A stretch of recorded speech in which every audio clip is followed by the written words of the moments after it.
गोजोन हामलायनायजों लोगोसे नोंथांमोनखौ गोदान खौराङाव बरायबाय। अन्नानै नोंथांमोना बे रादाबखौ जोबजासे नायलां। लोगोसे भिडिअखौ लाइक, कमेन्ट, शेयार आरो चेनेलाव गोदानै फैदोंब्ला साबस्क्राइब खालामनो गुरै खावलायबाय।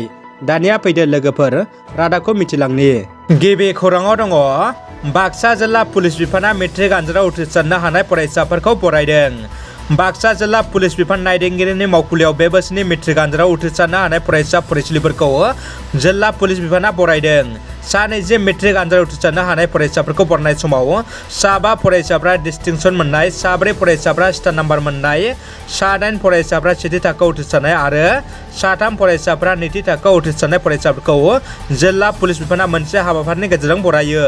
मेट्रिक आनजादाव उथ्रिसारनाय फरायसाफोरखौ बरायनाय समाव जिल्ला पुलिस बिफाननि नायदिंगिरि राजन सिंहआ बाहागो लानानै फरायसाफोरनि एनजिअखौ दैदेनलांनाय आरो गावबा गावनि जिउनि थांखिसिम सौहैनो हानाय बायदियै गोख्रों थुलुंगाखां आरो बोसोन होयो।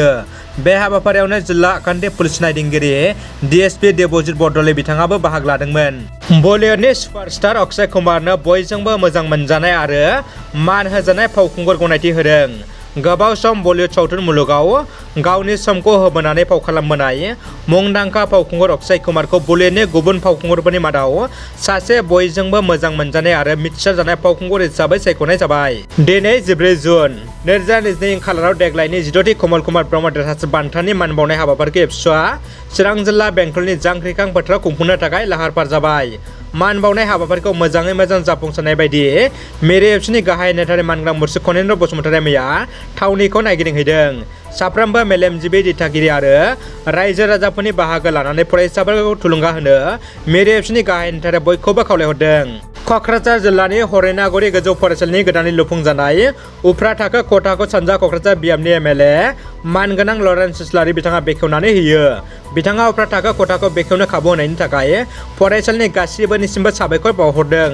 थोआ लोमा थाखो खथानि जेंनाया एसेबाबो थुंगेसिगोन होननानै बिथाङा मिजिं खालामदों।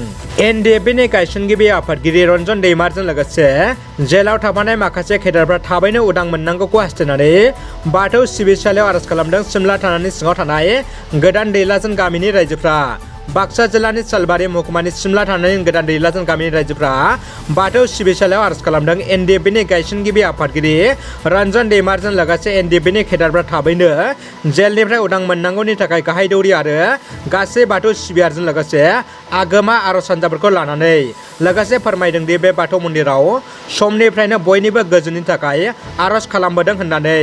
बे साननैसोआव बाक्सा जिल्लानि सिङाव थानाय बायदि बायदि गामि, रायजो आरो जायगाफोराव NDFBनि गायसनगिरि आफादगिरि रन्जन दैमारि आरो बिथांजों लोगोसे जेलाव थानाय केडारफ्रा उदां मोननांगौनि थाखाय आफा इसोर अबंलारनि खाथियाव आर'ज गाबदों। दिनै बे गोदान दैलाजोन गामिनि बाथौ सिबिसालियाव गाहाय दौरिनि दैदेननायाव आगोमा आर'ज हान्जाखौ लानानै गामिनि रायजो राजाफ्रा NDFBनि गायसनगिरि आफादगिरि रन्जन दैमारजों लोगोसे NDFBनि थान्दैफोरा जेलनिफ्राय थाबैनो गनानै गोजोन उदां अख्राङाव फैफिननांगौखौ हास्थायनानै खाम, जथा, सेरजा आरो सिफुं बायदि दामनानै आर'ज गाबनायनि गेजेरजों आफा बोराइ बाथौनि सेराव आखाइ खबजबै गुग्रुब खुलुमदों आरो सोरजिगिरि इसोरखौ रन्जन दैमारजों लोगोसे जेलाव थाफानाय माखासे केडारफोरनि जिउआव सोरां हरनो खावलायदों। असमिया खौरां बिजों नियमिया बार्ता असमिया खौरां बिजोङाव आगुनि BTCनि खुंगिरि मानगोनां हाग्रामा महिलानि सायाव गेदेर केलेंकारि खालामनायनि खौरां फोसावदों। मख'नो गोनांदि हाग्रामा महिलारिया 17 बोसोर खुंथाय समाव BTCआव 24,250 कौटि रां जाख्ल'दों होनना मिथिनो मोननाय जादों। रायजो आरो मिरु सरकारनिफ्राय सौफैनाय कौटि रांखौ जाख्ल'दों होनना अजद सिखारदों। बर' बिजोङाव फरायनाबो सासे गिदिर मानसि जानो हायो, बिदिन्थि महरै आं गावखौ बुंना लादों। बे बाथ्राखौ बुंदों प्रफेसार फनेन्द्र गयारिया।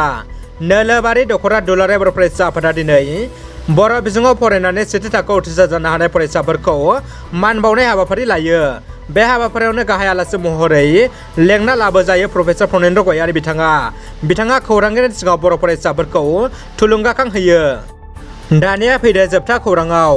बेरगावआव गोदानै लुफुंनाय जौमा फरायसालिखौ बेखेवबाय। थांनाय 2006 मायथाइयाव बेरगाव उत्सव बिद्यापीठनि हायाव गायसननाय बेरगाव जौमा फरायसालिनि गोदानै लुफुंनाय नयनखौ मैया बिटिआरनि दावबायसा बर'आ बेखेवनानै होयो। महिलिपारानि कलेजनि गावनि हायाव लुफुंना दोननाय नयनसिम गोदान सोलोंथाइ जागायनो मैया बेजों लोब्बा लाखिनानै मोनसे गेवलां मेल खुंनाय जायो। फरायसालिमा सामलाय आफादनि आफादगिरि रातिराम बर'नि मेल सामलायनायाव आलासि महरै बाहागो लायो। तामुलपुर जौमा फरायसालिमानि गोरायुं डक्टर जागेन बर', डिमाकुसि कलेजनि गोरायुं जोंसार खुंगुर बसुमतारी, खैराबारि जौमा फरायसालिनि बारग' गोरायुं डक्टर हिरेन डेक्का नार्जि, बेरगाव जौमा कलेजनि गोरायुं डक्टर गौतम बर' आरो ओनसोलनि गोबां सोलोंथाइ अनसायगिरि रायजो राजाफ्रा लोब लोबै बाहागो लाना गुबुन जायगानिफ्राय सतं नयंआव लांनाय हाबाफारियाव बाहागो लायो। बे हाबाफारिखौ जागायो सामलाय आफादनि गाहाय नेहाथारि जित कुमार बर'आ।